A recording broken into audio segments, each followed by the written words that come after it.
Hello friends, welcome back to my channel. मैं हूं आपकी फ्रेंड वर्षा। आज की इस वीडियो में हम बात करेंगे बीएड एंट्रेंस एग्जाम के कॉमर्स के 2020 के प्रीवियस पेपर की, जिसमें हम जानेंगे कि कौन कौन से क्वेश्चंस हैं जो कि 2020 में पूछे गए थे। ये हमारा सेकंड पार्ट है। फर्स्ट पार्ट हमने ऑलरेडी डिस्कस कर लिया है, तो अभी तक नहीं देखा है तो प्लीज़ एक बार उसको भी ज़रूर देख लीजिएगा। उसको देखने के बाद ही आप एक तरह से पूरा ओवरऑल ये एनालाइज कर पाएंगे कि किस किस तरह से क्वेश्चंस एग्जाम में पूछे जाते हैं और आप अपने इस साल की तैयारी कर पाएंगे।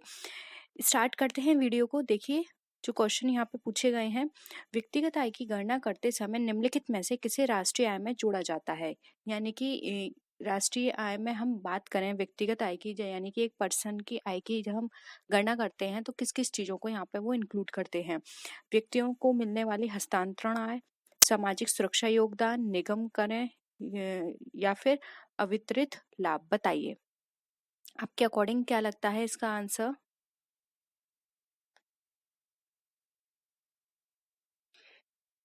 देखिए, राष्ट्रीय आय में जो जोड़ी जाती है वो है व्यक्तियों को मिलने वाली हस्तांतरण आय। तो ऑप्शन ए यहाँ पे हमारा राइट आंसर है।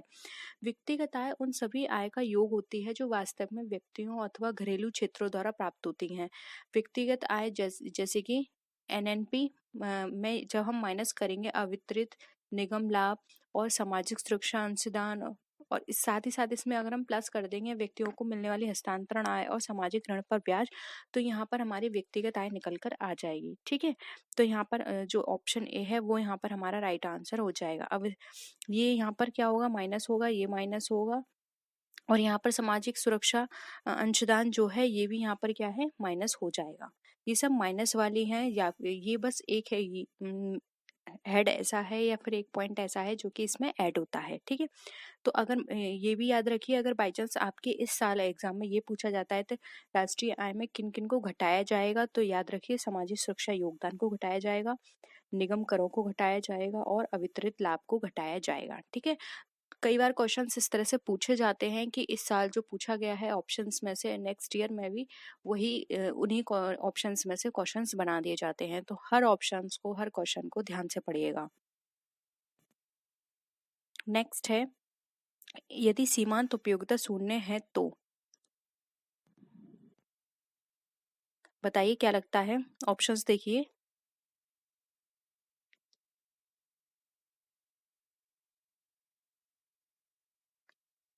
कुल उपयोगिता अधिकतम होगी, उपभोग की एक अतिरिक्त इकाई कुल उपयोगिता में कमी लाएगी, उपभोग की एक अतिरिक्त इकाई या फिर कुल उपयोगिता में वृद्धि लाएगी, ए व बी दोनों। बताइए। सीमांत उपयोगिता तो आप समझते होंगे, मार्जिनल यूटिलिटी की बात कर रहे हैं, शून्य है तो क्या होगा।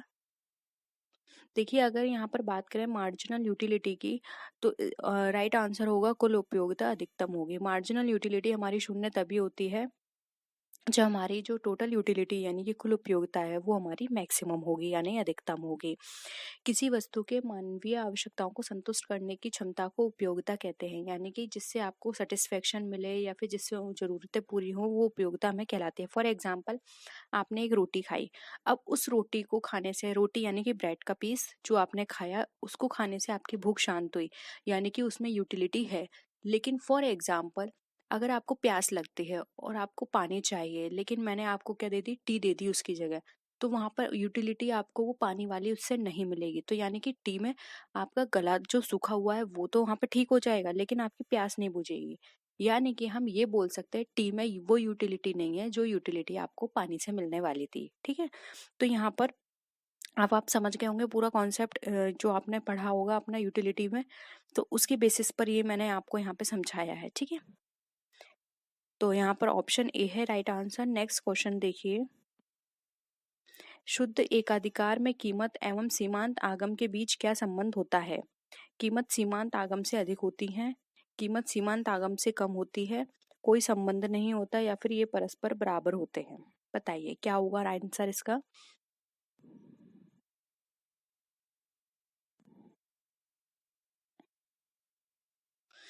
देखिए, यहाँ पे शुद्ध एकाधिकार में कीमत और सीमांत आगम के बीच संबंध बताया गया है, तो इन दोनों में जो संबंध होता है वो परस्पर बराबर रहता है। तो ऑप्शन डी यहाँ पे हमारा राइट आंसर है। ठीक है, नेक्स्ट देखिए, निम्नलिखित में से कौन सी शुद्ध एकाधिकार की विशेषता है। ऑप्शन है, निम्न मांग की कीमत लोच, फर्म के प्रवेश पर न्यून बाधाएं, निकट स्थानापन्न उत्पाद या फिर पूर्ण सूचना? बताइए।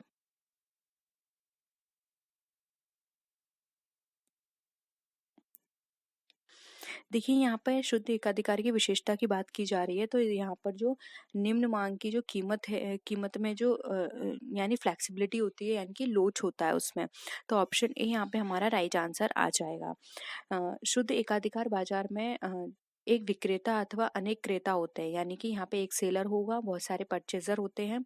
इस बाजार में वस्तु की निखंड स्थानापन्न उपलब्ध नहीं हो पाने के कारण मांग की कीमत में लोच होती है, यानी कि वहाँ पे कोई भी अगर हम सब्स्टिट्यूट देखें तो सब्स्टिट्यूट नहीं होता है, जिस वजह से कीमत में क्या है, बहुत ज़्यादा लोच होती है। ठीक है, तो ऑप्शन ए यहाँ पे हमारा राइट है। मैंने मार्केट वर्क की थ्योरी कराई हुई है, तो एक बार मार्केट की थ्योरी देख लीजिएगा, तभी आपको ये कॉन्सेप्ट समझ में आ जाएगा। ठीक है, आप कोई भी चीज़ सर्च करें तो वहाँ पे माई कॉमर्स इन्फो लिखेंगे तो आपको वो टॉपिक मिल जाएगा। सारे टॉपिक मैंने कराए हुए हैं, तो प्लीज़ एक बार ज़रूर सारे कॉन्सेप्ट क्लियर कर लीजिए, तभी आपको ये क्वेश्चन समझ में आएंगे।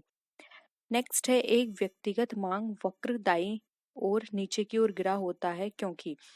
ठीक है, यानी मांग का जो वक्र होता है वो दाईं ओर नीचे गिरा हुआ है, किस कारण है? सीमांत उपयोगिता ह्रास नियम काम करता है वहां पे, इसलिए कीमत में कमी की प्रतिस्थापन प्रभाव काम करता है, कीमत में कमी का आय प्रभाव काम करता है, या फिर उपरोक्त सभी? बताइए क्या होगा आंसर।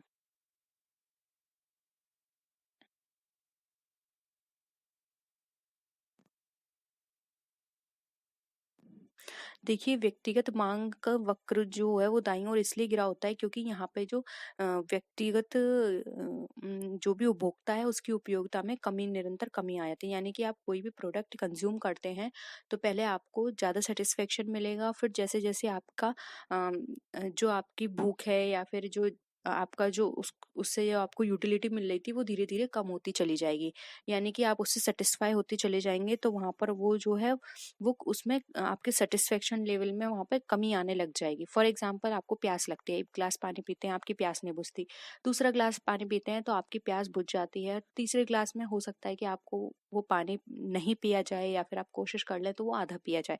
तो इससे क्या हुआ, ह्रास में कमी आई। पहला ग्लास आपने डायरेक्ट पूरा पी लिया, दूसरा आपने धीरे धीरे पिया, तीसरे में आपने या तो छोड़ दिया या फिर और धीरे धीरे पिया, तो इससे क्या हुआ, ह्रास में कमी आई। तो यहाँ पे ऑप्शन ए सीमांत उपयुक्त ह्रास नियम काम करता है, इसी कारण हमारा जो वक्र है वो दाईं ओर नीचे गिरा हुआ होता है। ठीक है, कॉन्सेप्ट यहाँ पे आपको समझ में आ गया होगा। नेक्स्ट क्वेश्चन देखिए, यदि किसी वस्तु की कीमत में वृद्धि होगी तो पूरक वस्तुओं की मांग में वृद्धि होगी, स्थानापन्न वस्तुओं की मांग में वृद्धि होगी, उस वस्तु की मांग में कमी होगी, बी और सी दोनों? बताइए क्या होगा आपके अकॉर्डिंग आंसर।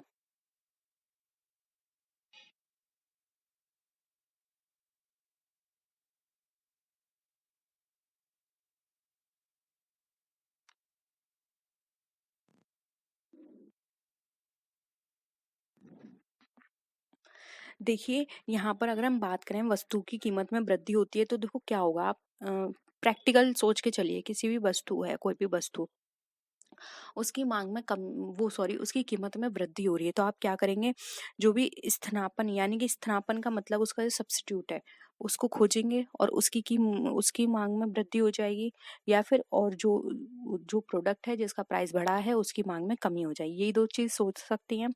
आप कोई भी मार्केट में कुछ भी चीज लेने जाते हैं और वो बहुत महंगा मिलता है, तो आप कोशिश करते हैं कि उस जैसा ही दूसरा प्रोडक्ट आपको मिल जाए कम प्राइस में, तो आप वो ले लेते हैं।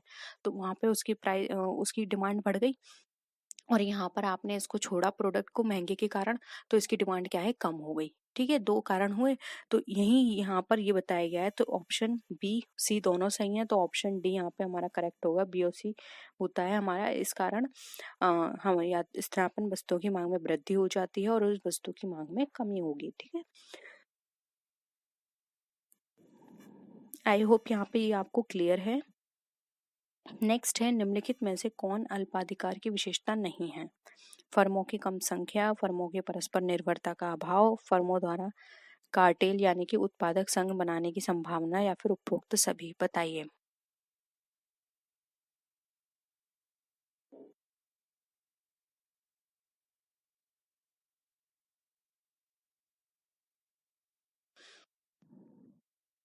अल्पाधिकार की विशेषता नहीं है, तो ये आप जो जानते होंगे ये क्या बात कर रहे हैं। देखिए यहाँ पर बात की जा रही है ओलिगोपोली की, जिसमें एक बाजार होता है या उद्योग होता है, उसमें बड़ी संख्या में बड़े विक्रेताओं का प्रभुत्व होता है। यह बाजार फर्मों द्वारा उत्पादन संघ की स्थापना नहीं कर पाता है। ठीक है, तो यहाँ पे ऑप्शन सी जो है कार्टेल बनाने की संभावना नहीं होती, ये विशेषता यहाँ पर इसकी नहीं है ओलिगोपोली की। तो यहाँ पे ऑप्शन सी हमारा राइट आंसर हो जाएगा। ठीक है, नेक्स्ट देखिए, पूर्ण प्रतियोगिता के अंतर्गत हानि होने के बाद भी एक फर्म तब तक उत्पादन जारी रखेगी जब कीमत इक्वल टू एसी होगा, कीमत इक्वल टू एएफसी, कीमत इक्वल टू एवीसी या फिर कीमत इक्वल टू टीसी यानी कि टोटल कॉस्ट। बताइए।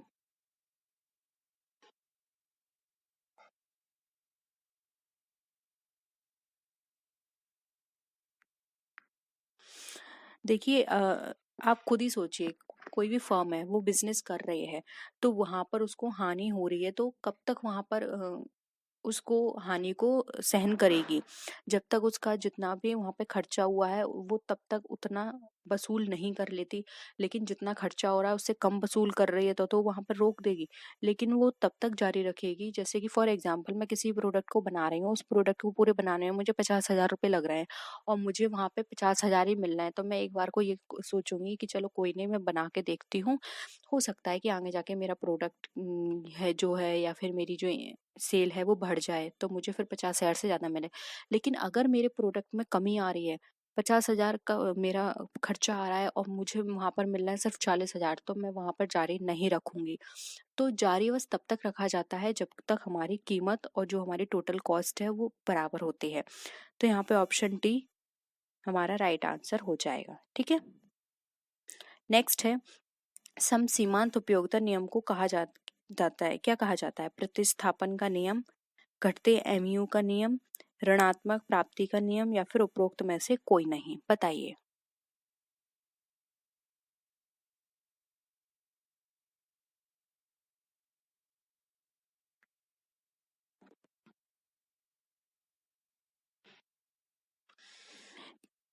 देखिए यहाँ पर समसीमांत उपयोगिता नियम की बात करें तो पहले आप ये याद रखिए, इस नियम को हम बात करते हैं, इसको प्रतिस्थापन का नियम भी कहा जाता है और इसका दूसरा नाम भी है जिसको हम बोलते हैं गॉसेन का दूसरा नियम।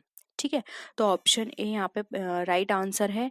समसीमांत उपयोगिता नियम के अनुसार थोड़ा और जान लेते हैं इसके बारे में। तो उपभोक्ता को अधिकतम उपयोगिता प्राप्त करने के लिए अपने सीमित साधनों को इस प्रकार से यहाँ पे वो व्यय करना चाहिए, ये बताया जाता है कि इस तरह से व्यय करना चाहिए कि प्रयोग की जाने वाली जो वस्तुएं होती हैं उसकी अंतिम इकाई से प्राप्त उपयोगिता समान हो, यानी कि वो तब तक उसको प्रयोग करे जब तक उसकी जो अंतिम इकाई है उससे जो उपयोगिता मिल रही है वो उसके समान आ जाए। सेम वही बात है, जितना जीरो पे नहीं आना चाहिए, यहाँ पे नेगेटिव नहीं जाना चाहिए, उसके बराबर होना चाहिए, तब तक तो वो उसको कंज्यूम करे।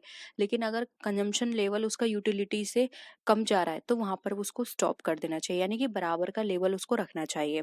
तो यहाँ पे ऑप्शन ए प्रतिस्थापन का नियम हमारा राइट आंसर हो जाएगा। नेक्स्ट देखिए, ये देखिए उपयोगिता से यहाँ पे बहुत क्वेश्चन पूछे गए 2020 में, तो अभी आप उपयोगिता और एक पार्टनरशिप, इन दो से बहुत क्वेश्चन आए हैं, तो याद रखिएगा इनको, आपको बहुत अच्छे से करना है। मैंने आपको यूटिलिटी के चैप्टर बहुत अच्छे से करा रखा है। सीमांत उपयोगिता ह्रास नियम के अनुसार बताइए क्या प्रथम इकाई पर कुल उपयोगिता अधिकतम होगी, उपभोग की इकाई में वृद्धि सीमांत उपयोगिता में वृद्धि लाती है, अधिक इकाइयों का उपभोग करने से कुल उपयोगिता घटती दर से बढ़ती है, अधिक इकाइयों के उपयोग से सीमांत उत्पादन घटता है। बताइए क्या होगा राइट आंसर।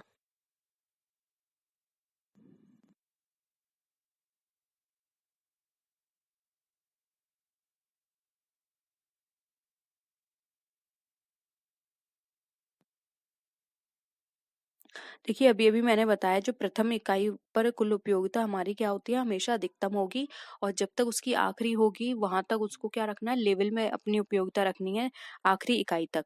तो यहाँ पर ऑप्शन ए जो है वो हमारा राइट आंसर क्वेश्चन के अकॉर्डिंग हो जाएगा। ठीक है, नेक्स्ट देखिए, पूर्ण प्रतियोगिता से संबंधित निम्नलिखित में से कौन सा कथन सही नहीं है? ए ऑप्शन है मांग की कीमत रोज अनंत होती है, ए आर और एम आर बराबर होते हैं, क्रेताओं को बाजार की पूर्ण जानकारी होती है, फर्में दीर्घकाल में अतिरिक्त लाभ अर्जित कर सकती हैं। बताइए क्या होगा।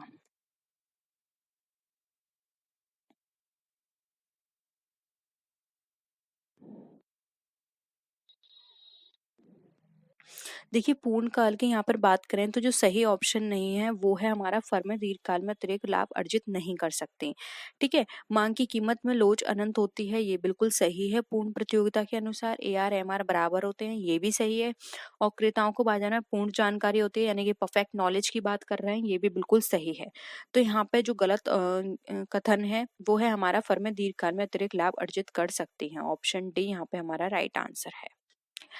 नेक्स्ट क्वेश्चन देखिए, फुटकर बैंकिंग उत्पाद निम्नलिखित में से कौन सा है? घरेलू ऋण, कार्यशील पूंजी वित्त, निगमीय समयावधि ऋण या फिर बाह्य संरचनात्मक वित्त? बताइए क्या होगा।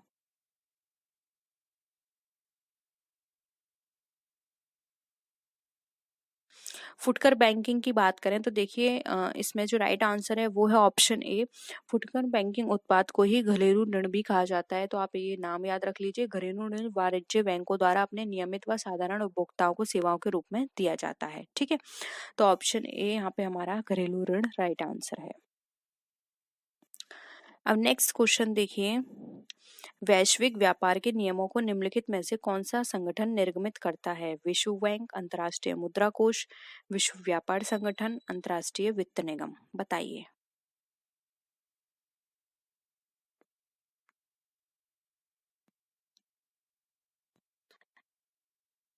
देखिए यहाँ पे वैश्विक व्यापार के नियमों को बात की जा रही है, तो वैश्विक व्यापार के नियमों का जो संगठन है निर्गमित करता है वो करता है विश्व व्यापार संगठन। तो ऑप्शन सी यहाँ पे हमारा राइट आंसर है। नेक्स्ट है, बैंकिंग क्षेत्र में ECS का अभिप्राय किससे है, यानी कि इसकी फुल फॉर्म बतानी है। E commerce service, equity component system, embedded cognitive science, electronic clearing service? बताइए।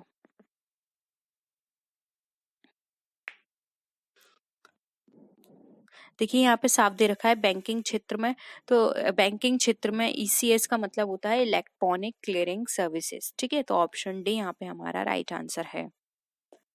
नेक्स्ट क्वेश्चन है, उस प्रक्रिया को जिसमें जब अपराधी निर्दोष व्यक्तियों के विवरणों का उपयोग कर उसके खातों का दुरुपयोग करता है उसे कहते हैं money laundering, fishing, identity theft, real time gross settlement. ठीक है, बताइए क्या होगा। बहुत बार आपने पढ़ा होगा, बहुत जनरल क्वेश्चन है ये, पूछा जो गया है। देखिए जब भी किसी की व्यक्ति के जो पर्सनल इंफॉर्मेशन होती हैं स्टेटमेंट से रिलेटेड, उसको गलत तरीके से यूज किया जाता है तो उसको बोला जाता है फिशिंग। ऑप्शन बी यहाँ पे हमारा राइट आंसर है। नेक्स्ट है, बैंक की फिक्स्ड जमा राशि को जाना जाता है टर्म डिपॉजिट में, रिकरिंग डिपॉजिट में, डिमांड डिपॉजिट में या फिर करेंट डिपॉजिट में? फिक्स्ड डिपॉजिट की बात की जा रही है, तो याद रखिए क्या होगा। देखिए बहुत ही सिंपल है, यहाँ पर फिक्स्ड डिपॉजिट की बात की जा रही है, ऑप्शन ए टर्म डिपॉजिट। ठीक है, नेक्स्ट है, भारत में म्यूचुअल फंड्स के व्यवसाय को नियमन कौन करता है? भारतीय रिजर्व बैंक, वित्त मंत्रालय, सेबी, स्कंद विपणियां?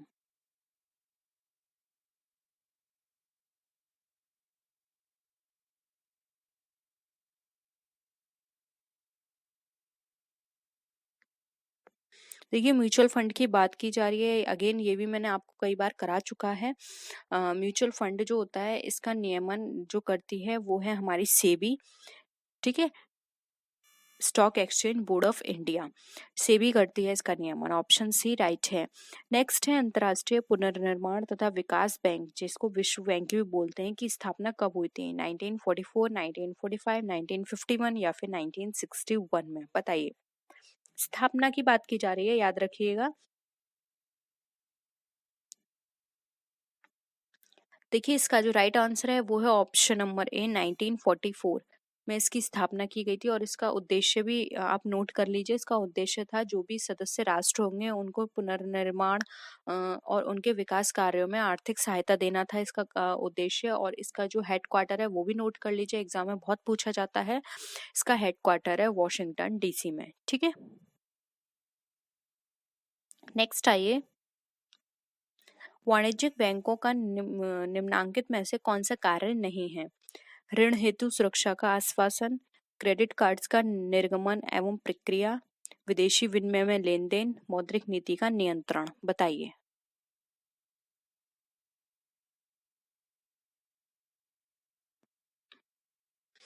देखिए, मौद्रिक नीति पर नियंत्रण का जो कार्य होता है वो यहाँ पर किसका नहीं है, वाणिज्यिक बैंक का नहीं है। ये मौद्रिक नीति पे नियंत्रण का कार्य हमारा केंद्रीय बैंक यानी कि रिजर्व बैंक का होता है। तो ऑप्शन डी यहाँ पे हमारा राइट आंसर है। नेक्स्ट है, नरसिंहम समिति संबंधित थी किससे? उच्च शिक्षा सुधार से, कर संरचना सुधार से, बैंकिंग संरचना सुधार से, या फिर स्वास्थ्य सुविधा सुधार से, बताइए।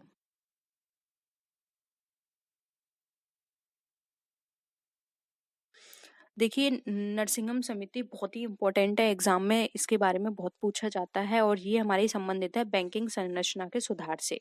तो ऑप्शन सी यहाँ पे हमारा राइट आंसर है। अब नेक्स्ट देखिए, कंपनी अधिनियम 2013 के अनुसार एक कंपनी का निर्माण हो सकता है केवल एक व्यक्ति से, दो या से कम व्यक्तियों से नहीं, कम से कम 7 व्यक्तियों से, या कम से कम 50 व्यक्तियों से। तो यानी कि एक तरह से आप ये भी याद रख सकते हैं कि यहाँ पे मिनिमम पूछा गया है। देखिए, 2013 की बात करें तो 2013 के अनुसार ये कहा गया है कि जो कंपनी है उसका निर्माण सिर्फ एक व्यक्ति के द्वारा भी किया जा सकता है। तो एक ऑप्शन ए यहाँ पे हमारा राइट है। नेक्स्ट है, यदि एक को छोड़कर समस्त साझेदार दिवालिया हो तब केवल साझेदारी का विघटन हो सकता है, साझेदारी संविदा का विघटन हो सकता है, दिवालिया साझेदार स्वचालित रूप से व्यवसाय से बाहर हो जाते हैं, या साझेदारी फॉर्म का विघटन हो जाता है। बहुत बार कराया है मैंने ये आपको क्वेश्चन, और एज इट इज आपके एग्जाम में आया भी था, इसलिए कह रही हूँ इस बार के सारे प्रैक्टिस सेट देखिएगा, क्योंकि हमारे कराए हुए बहुत सारे as it is question paper में आए थे। क्योंकि कॉमर्स का सिलेबस वही होता है, अगर आपने थ्योरी में भी पढ़ा होगा हमसे या फिर प्रैक्टिस सेट भी किए होंगे तो घुमा फिरा के कहीं ना कहीं डायरेक्ट वो क्वेश्चंस आते ही हैं। तो आपकी पढ़ाई वेस्ट नहीं जाएगी, आपकी नॉलेज बढ़ेगी, नॉलेज से आप कोई भी क्वेश्चन को सॉल्व कर सकते हैं। देखिए, यहाँ पर जो राइट आंसर है वो है यहाँ पे ऑप्शन नंबर डी, साझेदारी फर्म का विघटन हो जाता है। एक को छोड़कर अगर सभी दिवालिया है तो पूरी फर्म जो है वो विघटित हो जाएगी।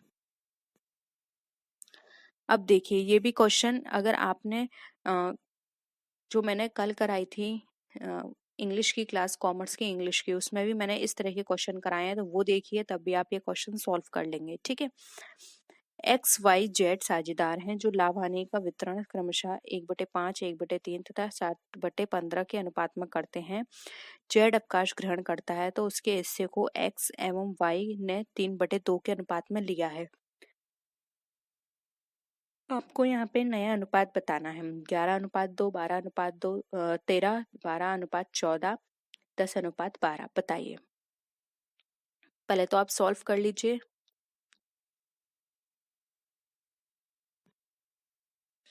देखिए, यहाँ पे पुराना अनुपात क्या है, 3:5:7 है। ठीक है, निकाल लेते हैं 3:5:7 कैसे आया पुराना अनुपात। देखिए, पहले पुराना अनुपात मैं आपको बता देती हूँ। 1/5 है और ये 1/3 है और 1/7 है, यो सॉरी 7/15 है। ठीक है, 7 बटे कितना है, 15। तो ये कितना हो गया, 5, वो 5, 3 और 15 का आप एलसीएम ले लीजिए, ये आ गया 15। और 1, 5, 1, 1, 7, 1, 1, 7 को निकालेंगे तो देखिए यहाँ पर कितना हो जाएगा, 3, 5 और 7। ठीक है, अब देखिए 3, 5, 7 निकल कर आ गया आपका, तो ये आपका पुराना अनुपात क्या हो गया, 3:5:7। अब पुराना अनुपात आप याद रखिए 3:5:7, आप अपनी नोटबुक में लिख लीजिए। अब लाभ का अनुपात देखिए, लाभ का अनुपात क्या है, ये हमारा यहाँ पर क्या है, ठीक है, नया अनुपात यहाँ पर हमें ज्ञात करना है। तो लाभ का अनुपात क्या होगा, जेड जा रहा है तो एक्स और वाई का 3:5:7 आया था, तो यहाँ पर हो गया 7/15 इंटू 3/5। इन दोनों से ही आपस में अब बांटेगा लाभ का अनुपात।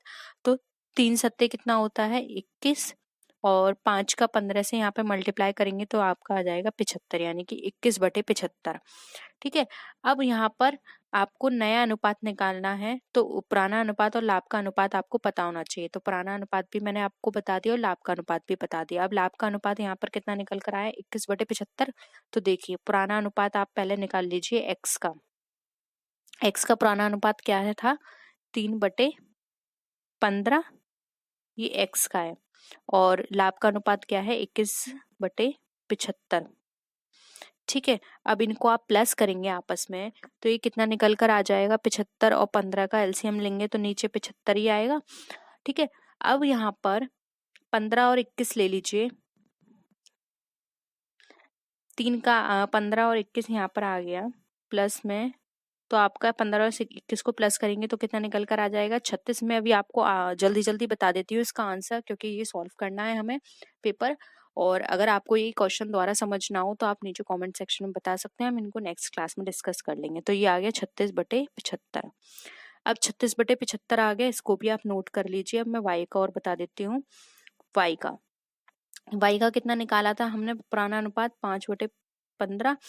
अब और यहाँ पर था 14/75 लाभ का अनुपात इनका। ठीक है।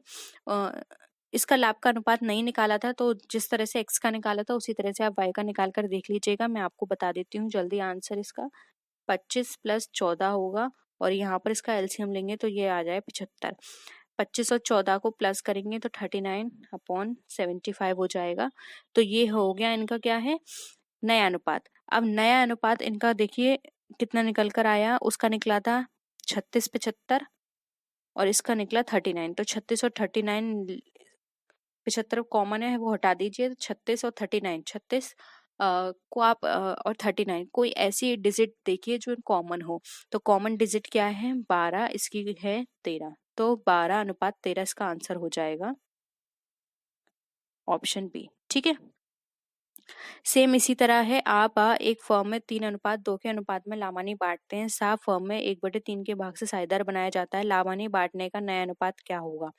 तो इसी तरह से आप निकालिएगा, नहीं तो हम इसको फिर से सॉल्व करवाएंगे, नहीं तो मैं आपको नीचे क्वेश्चन में दे दूंगी।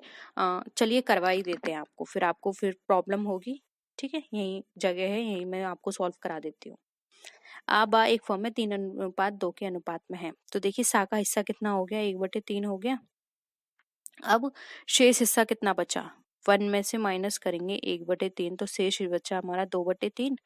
अब 2/3 है आ का अनुपात, पहले तो ये देख लीजिए ये कितना है, 3/5। तो 3/5 में ये 2/3 को मल्टीप्लाई करेंगे।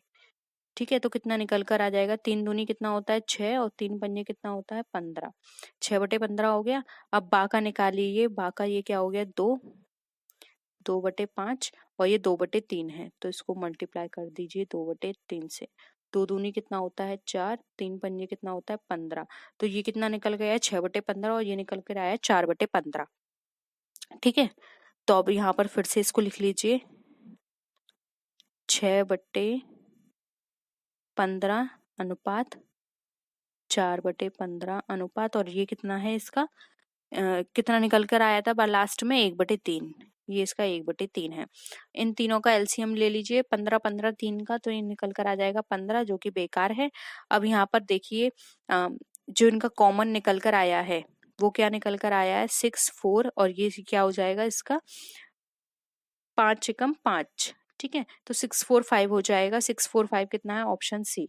ठीक है, तो यहाँ पे 6 4 5 इनका राइट आंसर हो जाएगा। होप यहाँ पर ये भी क्वेश्चन आपको क्लियर है। नेक्स्ट देखिए, एक्स कंपनी लिमिटेड ने 28,80,000 की संपत्ति खरीदी। कंपनी ने क्रय प्रतिफल का भुगतान प्रत्येक 100 वाले ऋण पत्रों को 4 बट्टे पर निर्गमित करके किया। कंपनी ने संपत्ति विक्रेता को जो ऋण निर्गमित किए वे हैं कितने के, 30,000 के, 28,800 के, 32,000 के, या 32,800 के, बताइए। देखिए निर्गमित ऋण पत्रों की संख्या आपको फाइंड आउट करनी है, तो बहुत ही आसान है, इजीली कर सकते हैं, जल्दी बताइए।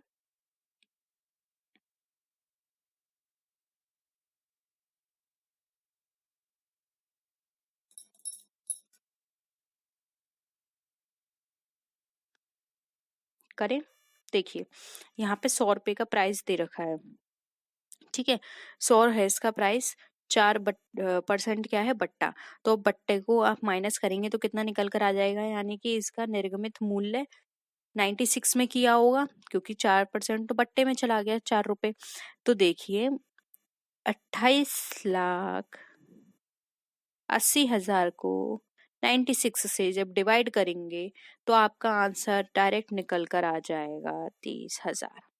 ऑप्शन ए यहाँ पे आपका राइट आंसर है। ओके, क्लियर है ना, बहुत ही सिंपल था ये। नेक्स्ट देखिए, एक मशीन 4,000 में क्रय की गई है। मशीन का अनुमानित जीवन काल 3 वर्ष है। जीवनावधि के अंत में 32 रुपए अवशिष्ट मूल्य प्राप्त होने का अनुमान लगाया गया। मूल्य ह्रास दर की गणना ह्रासमान शेष पद्धति के अनुसार कीजिए। 7% प्रतिवर्ष, 80% प्रतिवर्ष, 75% प्रतिवर्ष या फिर 60% प्रतिवर्ष, बताइए। ह्रास निकालना है, बहुत ही सिंपल है।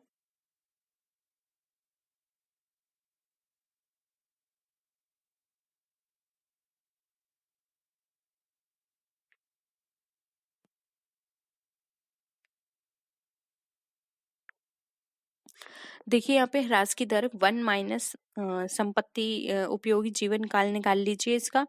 तो हम कैसे निकालेंगे, अपशिष्ट मूल्य, मैं यहाँ पे लिख देती हूँ शॉर्ट में, अपशिष्ट मूल्य डिवाइडेड बाय मशीन लागत का होल स्क्वायर मल्टीप्लाइड बाय 100 कर लीजिए। तो देखिए यहाँ पर स्टार्टिंग में आप लिखेंगे 1 माइनस संपत्ति का जीवन काल, ये होगा इसका फॉर्मूला। तो देखिए 1 माइनस संपत्ति का जीवन काल कितना है, यहाँ पर 3 है, ये आपने यहाँ पे 3 लिख दिया। अब यहाँ पर अंडर रूट में आप क्या लिखेंगे, कितना है अपशिष्ट मूल्य 32, और नीचे क्या लिखना था, मशीन का मूल्य। मशीन का मूल्य यहाँ पर कितना आ गया, मशीन की लागत 4,000 रुपए, ठीक है, मल्टीप्लाइड बाय 100। अब आप इसको जरा सॉल्व करेंगे तो देखिए ये आपका आंसर निकल कर आ जाएगा 80%, ठीक है।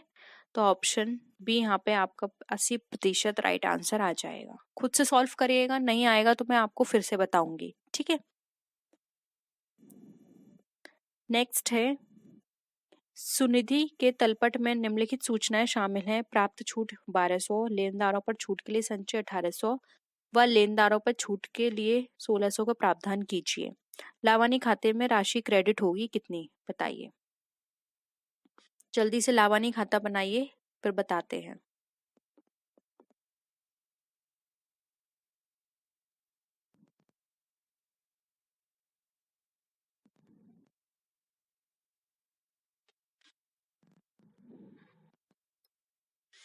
देखिए यहाँ पे बट्टे की बात की जा रही है, तो बट्टा आयोजन खाता बनाते हैं, ठीक है। आप इस तरह से कॉलम बना लीजिए, ये हो जाएगा आपका पर्टिकुलर, ये हो जाएगा अमाउंट, ये हो जाएगा पर्टिकुलर, और ये हो जाएगा आपका अमाउंट। प्रारंभिक शेष कितना है इसका, कहाँ पर दे रखा है, प्राप्त छूट 1200, ठीक है। तो पहले बट्टा खाता लिख लेते हैं, प्राप्त छूट बट्टे खाते की 1200, ठीक है। अब यहाँ पर इन्होंने दे रखा है लेनदारों पर छूट के लिए संचय 1800। अब छूट के लिए संचय है, यानी कि इनका पहले से यहाँ पे प्रारंभिक शेष बचा हुआ है 1800। फिर लेनदारों पर छूट के लिए 1600 रुपए का प्रावधान है, तो 1600 रुपए का प्रावधान है, तो अब ये प्रावधान अभी का बना हुआ है, तो अंतिम शेष इनका कितना है 1600। तो यहाँ पर 1600 और 1200 इनको आप प्लस करेंगे तो ये 2800 आ गया, और 2800 में से इस 1800 को माइनस करेंगे तो आपका जो आंसर निकल कर आएगा, जो शेष होगा वो आप यहाँ लिखेंगे। और ये शेष कहाँ पे ट्रांसफर होगा, जब ये हमारा बट्टा खाता बनाया गया तो बट्टे खाते का शेष इधर वाला कहाँ ट्रांसफर होगा, लावानी खाते में। तो ये हमारा हो गया पीएनडल अकाउंट, पीएनडल अकाउंट में 1000 रुपए गए, तो ऑप्शन ए यहाँ पे हमारा 1000 राइट आंसर हो जाएगा। क्लियर है, दोबारा से वीडियो को देखिएगा, कोई क्वेश्चन समझ नहीं आए टेलीग्राम ग्रुप पे स्क्रीनशॉट दीजिए, क्योंकि अब मैं आपको एक-एक क्वेश्चन यहाँ समझाऊँगी तो आपके और प्रैक्टिस सेट रह जाएँगे। आप मुझे पर्सनली वहाँ पूछ सकते हैं, हम वहाँ डिस्कस कर लेंगे। ठीक है? स्क्रीनशॉट दे दीजिए, हम वहाँ पे डिस्कस करेंगे। तो आज के लिए इतना ही। होप आपको आज की वीडियो पसंद आई होगी। वीडियो पसंद आई तो वीडियो को लाइक कीजिए, फ्रेंड्स से शेयर कीजिए। किसी भी तरह की कोई भी क्वेरी हो तो प्लीज़ ज़रूर बताइएगा। मिलते हैं नेक्स्ट वीडियो में, तब तक के लिए टेक केयर। Bye bye.